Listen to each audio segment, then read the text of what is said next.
Sana pag hindi lang talaga baka sa October. Sa birthday ko, babalik ako dito.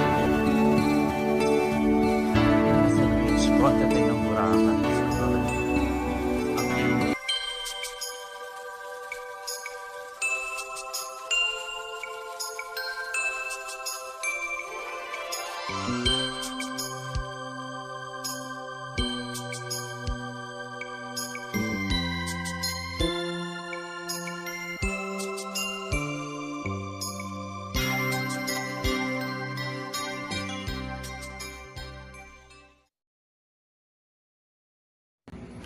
Finally, grabe, nasa Boracay na tayo, grabe. Sobrang na-miss ko tong room na to, grabe. Alam mo yun, ang sarap ng humiga, pero magla-lunch muna tayo, tapos quick room tour muna tayo, okay? Grabe, ang saya-saya. Okay, 3 days and 3 nights and 4 days tayo dito sa Boracay, okay? Let's go for the quick room tour.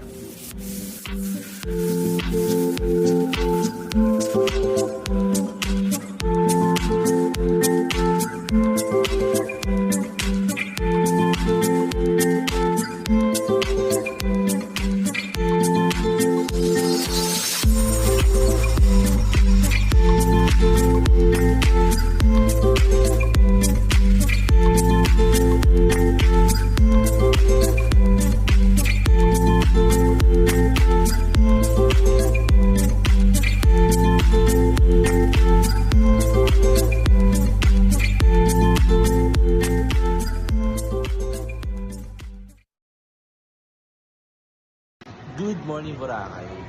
So, ayun, kagising ko lang. Ang gulo-gulo pa ng buhay ko. So, ngayon, magbe-breakfast tayo ng time checks. 8:36 pa lang. So, mga 9:38 tayo mag-breakfast mamaya. Kasi medyo magulo pa sa baba. Kaya, ayun, kailangan gusto mo wala ng tao. Tapos, andito ulit ako sa Picol Hotel. Ito yung paboritong hotel ko sa Boracay. Kasi, ang ganda talaga dito, hindi siya buffet breakfast, pero free breakfast na siya. At the same time, affordable. Hindi siya 5-star, 4-star siya. And then, ang babait ng mga staff dito. Parang, yung nagigreet talaga sila. Every time pumasok ka, lumabas ka. Birthday, andito ng last birthday. So, dito ulit ako ng palibig.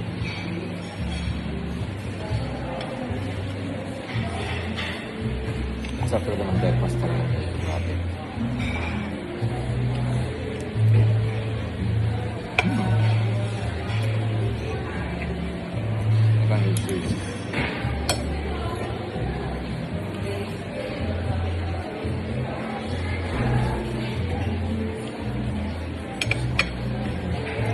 Cheers.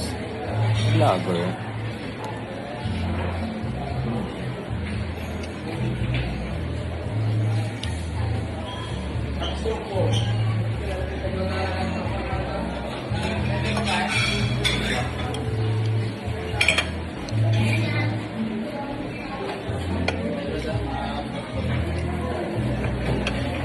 See you later mga sa beach. So pupunta natin ng beach. Alright. Actually may swimming pool in Picol Hotel. Ayan. Swimming pool niya.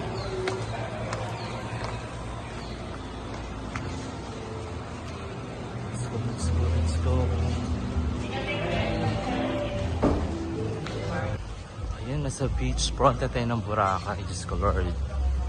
Ang init. Charing. Boracay.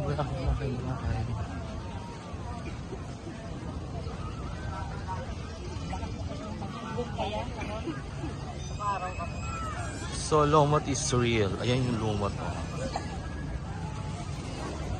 No October kasi, nung pumunta ako dito, wala siyang lumot.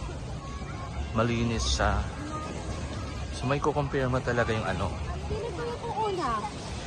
Yung summer tsaka yung habagat season ng October. Anyway, maganda pa rin naman ang Boracay kahit may lumot siya. So pupunta tayo doon. So mainit ngayon. Papaitim tayo, buwis buhay sa kaitiman.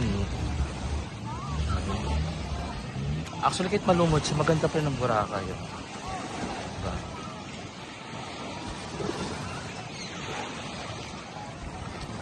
Alam mo, maganda itong iPhone 17 Pro, lalo na pag beginner ka sa vlogging. Kasi dual cam na siya, di ba? Nakikita mo yung view na gusto mong kunan. Though may ganito na sa Android eh. Hindi na bago sa Android to. Diba yan? So it's new from iPhone.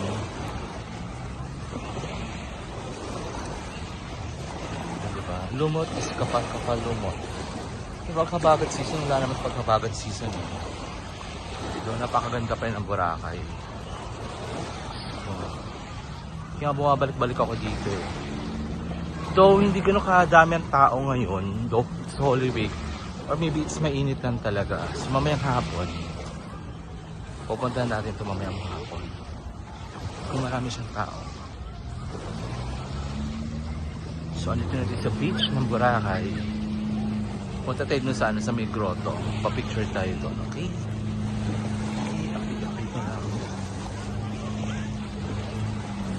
See ya. Ayun, nagsilabasan ng mga tao. Mas marami pa rin talaga tao sa Bora ng Holy Week. Kanina kasi mainit pa, hindi pa sila lumalabas ngayon. Ang daming tao lang.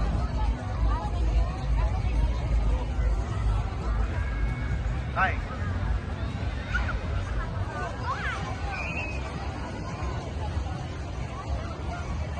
Perfect ang sunset talaga sa Boracay talaga.